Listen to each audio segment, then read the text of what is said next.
The live TV, सच सबसे आगे। लोकसभा चुनाव की शुरुआत हो गई है, प्रचार प्रसार चल रहा है। हर तरफ जो है वो बड़े बड़े दावे बीजेपी के नेता करते दिखाई दे रहे हैं और गोदी मीडिया उन्हें बहुत बड़ी पोजीशन पे प्रोजेक्ट करती हुई भी दिख रही है। लेकिन सच्चाई तो यह है कि भारतीय जनता पार्टी के पास प्रत्याशियों का अकाल है। भारतीय जनता पार्टी कांग्रेस के नेताओं के सहारे इस चुनावी मैदान में है। इस चुनावी दंगल में भारतीय जनता पार्टी के पास खुद के नेताओं को खड़ा करने का दम तक नहीं है। ये मैं इसलिए कह रहा हूँ कि जो प्रत्याशी बीजेपी ने मैदान में उतारे हैं उनमें सर्वाधिक भारतीय जनता पार्टी के मूल कार्यकर्ता नहीं है, मूल नेता नहीं है। आप सुन के दंग हो गए होंगे, आपको बड़ी हैरानी हो रही होगी और यही सच्ची बात है, क्योंकि आपको लगता होगा शायद 10-15 ऐसे प्रत्याशी होंगे जो दूसरी पार्टी से आए होंगे। लेकिन हकीकत यह है, सच्चाई यह है कि भारतीय जनता पार्टी कांग्रेस के सहारे ही मैदान में दिख रही है। कांग्रेस के उन नेताओं के सहारे जिसको उसने डरा धमका के, लोक लुभावन वादे करके और अपने पक्ष में लिया है, अपने पाले में लिया है, बीजेपी गमछा पहनाया है। और इनकी संख्या इतनी है कि मूल भाजपाइयों की भी नहीं है टिकट में। टिकट डिस्ट्रीब्यूशन के बाद भाजपा के कार्यकर्ता रोध हो रहे होंगे, सर पीट रहे होंगे अपना दीवारों पे कि हमने इस पॉलिटिकल पार्टी के लिए, इस राजनीतिक दल के लिए अपनी ज़िंदगी लगा दी। किसी ने अपनी जवानी लगा दी, किसी ने अपने बचपन लगा दिया, कोई बुढ़ापे तक पहुंच गया। लेकिन बदले में क्या मिला? ठेंगा। और किसको मिले टिकट? सर्वाधिक कांग्रेसी जो बीजेपी में गए थे। जनसत्ता ने लिखा है कि इस राज्य में बीजेपी को पड़ा प्रत्याशियों का काल, 60% टिकट पुराने कांग्रेसियों को थमाए। और ये राज्य क्या है जानते हैं? जहां भारतीय जनता पार्टी ने अभी मजबूरी में मुख्यमंत्री तक बदला है, जहां भारतीय जनता पार्टी बैसाखियों पे थी दूसरे राजनीतिक दल के, जिसके पास सिर्फ 10 सीट्स थीं। वो राज्य है हरियाणा। हरियाणा में भारतीय जनता पार्टी के सर्वाधिक टिकट लोकसभा के कांग्रेस से लाए हुए नेताओं को दिए गए हैं। भाजपा के कार्यकर्ता का मनोबल ही टूटा हुआ है। और ये तो जनसत्ता और इंडियन एक्सप्रेस से बात करते में एक बीजेपी के ही नेता ने कही है, नाम नहीं बताने की शर्त के ऊपर। आप खुद सोचिए कि हरियाणा में बीजेपी ने बड़ी सेटिंग से सरकार बनाई थी। बहुमत नहीं मिला था खट्टर साहब के नेतृत्व में, सिटिंग सीएम थे जबकि बीजेपी की सरकार थी। पर जब मतदान हुआ, परिणाम आए तो मैंडेट नहीं मिला, मेजॉरिटी मार्क को नहीं छू पा रहे थे। आखिरकार दुष्यंत चौटाला जी, जिनके पिता जेल में थे उस वक्त, तिहाड़ जेल में, उन्होंने 10 सीटों के साथ समर्थन दिया। उप मुख्यमंत्री उनको घोषित किया गया और उसी वक्त समर्थन के फौरन बाद उनके पिताजी जो जेल में थे, तिहाड़ जेल से छूट के पैरोल पर बाहर आ गए। सर्वाधिक समय वो बाहर रहे। लेकिन अब किसानों के जो अत्याचार हुए हैं किसानों पे, उसके बाद जेजेपी को भी लगा है कि बीजेपी के साथ रहना बड़ा मुश्किल हो जाएगा, तो वो भी साथ छोड़ चुकी है। सरकार गिरते गिरते बची है और सरकार जो है वो बैसाखियों पर भी हिलती हुई कुर्सी के सारे चारों पाए जो हैं वो हिल रहे हैं, उस पर बैठी हुई है। अब उस राज्य में जहां मुख्यमंत्री बदला, खट्टर साहब को चुनाव में उतारा है, लेकिन खट्टर साहब उन चुनिंदा कुछ लोगों में ही हैं जो बीजेपी के मूल हैं, कार्यकर्ता हैं।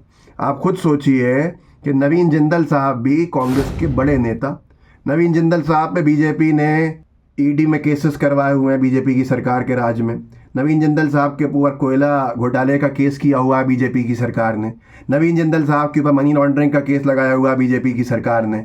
वही बीजेपी की सरकार, बीजेपी जो है वो नवीन जिंदल साहब को पार्टी में लेती है और शाम तक टिकट दे देती है। जिनको बड़ा भ्रष्ट बता रही थी बीजेपी, प्रकाश जावड़ेकर साहब के बयान है रिकॉर्ड के ऊपर, और नवीन जिंदल साहब को टिकट देने के बाद आप खुद सोचिए कि एक और नेता हैं जो अगर देखा जाए तो अगर हम देखें 10 लोकसभा सीट में से 6 पर कांग्रेस के नेताओं को टिकट दिया है बीजेपी ने। नवीन जिंदल और साथ में रणजीत सिंह चौटाला, टिकट मिलने से कुछ ही देर पहले ये दोनों भाजपा में शामिल हुए थे। और उसके बावजूद भी जो हाल किया है बीजेपी ने अपने कार्यकर्ताओं का, वो आपके सामने। अब आप देखिए और नाम, रणजीत चौटाला साहब हिसार से चुनाव लड़ेंगे। रणजीत चौटाला साहब कांग्रेस के बड़े नेता रहे, कांग्रेस ने उनको टिकट नहीं दिया, भ्रष्टाचार के नाम पे नहीं दिया, जो भी था। कांग्रेस ने जब टिकट नहीं दिया तो वो बगावत पे उतरे और निर्दलीय चुनाव लड़े, समर्थन दिया खट्टर साहब की सरकार को, और खट्टर साहब की सरकार के बीजेपी ने उनको टिकट तक दे दिया। किसका टिकट मार दिया? बीजेपी के कार्यकर्ताओं का टिकट मार दिया। अरविंद शर्मा रोहतक से चुनाव लड़ने वाले हैं। अरविंद शर्मा जो हैं वो रोहतक से चुनाव लड़ेंगे और साथ में अशोक तंवर, कांग्रेस के युवा कांग्रेस के राष्ट्रीय अध्यक्ष रहे, कांग्रेस के कद्दावर नेता रहे, आम आदमी पार्टी में स्विच कर गए और आम आदमी पार्टी ने उन्हें शायद प्रदेश अध्यक्ष बनाया। उसके बाद उन्होंने सीधे तौर के ऊपर, और ये हरियाणा कांग्रेस के अध्यक्ष भी जो है ये रहे अशोक तंवर, आम आदमी पार्टी के भी इतने बड़े नेता रहे।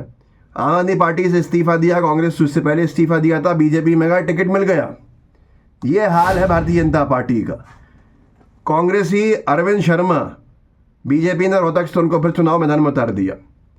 अब आप खुद सोचिए कि 2004, 2009, 2014 कांग्रेस के टिकट पर 3 बार जीत के लोकसभा पहुंचे, और अब भारतीय जनता पार्टी अपनी हवा में इनको शामिल करके इनको ही सांसद बना रही है। दूसरे जो बीजेपी के कार्यकर्ता हैं वो दरी बिछाएं, कुर्सियां लगाएं। भारतीय जनता पार्टी के कार्यकर्ताओं को मिलेगा ठेंगा। कांग्रेस से लाए गए कार्यकर्ता नेता बनाए जाएंगे प्रत्याशी। बीजेपी के एक नेता ने जो इंडियन एक्सप्रेस जनसत्ता से बात करते हुए कहा है, वो बीजेपी के लिए ये समझ लीजिए रेड सिग्नल्स हैं, रेड फ्लैग्स हैं, अलार्मिंग सिग्नल्स हैं। में लिखा जनसत्ता ने कि हरियाणा बीजेपी के एक नेता के मुताबिक पार्टी में आने के कुछ मिनटों में ही किसी दूसरे दल के व्यक्ति को टिकट देने से पार्टी के कार्यकर्ताओं के मनोबल पर तो नकारात्मक असर पड़ता ही है। साथ ही उन्होंने कहा कि बीजेपी में 2 तरह के लोग हैं। पहले वो जो मानते हैं कि आलाकमान जो करता है वो पार्टी और देश के भले के लिए ही करता है। दूसरे वो जो कुछ निर्णयों का विरोध करते हैं लेकिन उनकी सुनता कोई नहीं है। आप खुद सोचिए कि भाजपा की हालत क्या रही है। मध्य प्रदेश में बीजेपी के प्रदेश अध्यक्ष प्रभात झा साहब ने प्रेस कॉन्फ्रेंस करी कुछ साल पहले। ज्योतिरादित्य सिंधिया जी को सबसे बड़ा भूमाफिया बताया और रिकॉर्ड भी उस प्रेस कॉन्फ्रेंस में दिया कि ये घोटाला ज़मीनों का इन्होंने किया है। उसके बाद भारतीय जनता पार्टी ने उनको शामिल कर लिया बीजेपी में, सिंधिया जी को। वो सीधे तौर पर बीजेपी की वॉशिंग मशीन में धुल गए। सारे आरोप लगाने वाले खामोश बैठ गए, राज्यसभा पहुंचा दिए गए, मंत्री बना दिए गए। सौदेबाजी देखिए। बीजेपी के कार्यकर्ता दुखी नहीं होगा तो क्या होगा। अशोक चव्हाण जी कांग्रेस की सरकार के मुख्यमंत्री थे। आदर्श स्कैम की बात आई।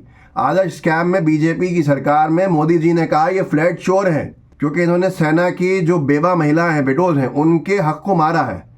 और उसके बाद जब ज़रूरत पड़ी तो उनको पार्टी में लेकर बीजेपी ने राज्यसभा भेज दिया।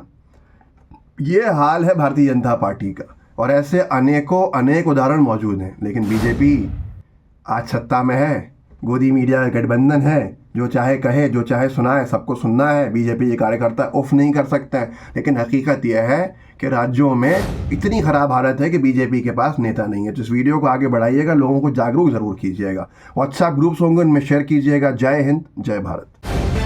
द लाइव टीवी, सच सबसे आगे।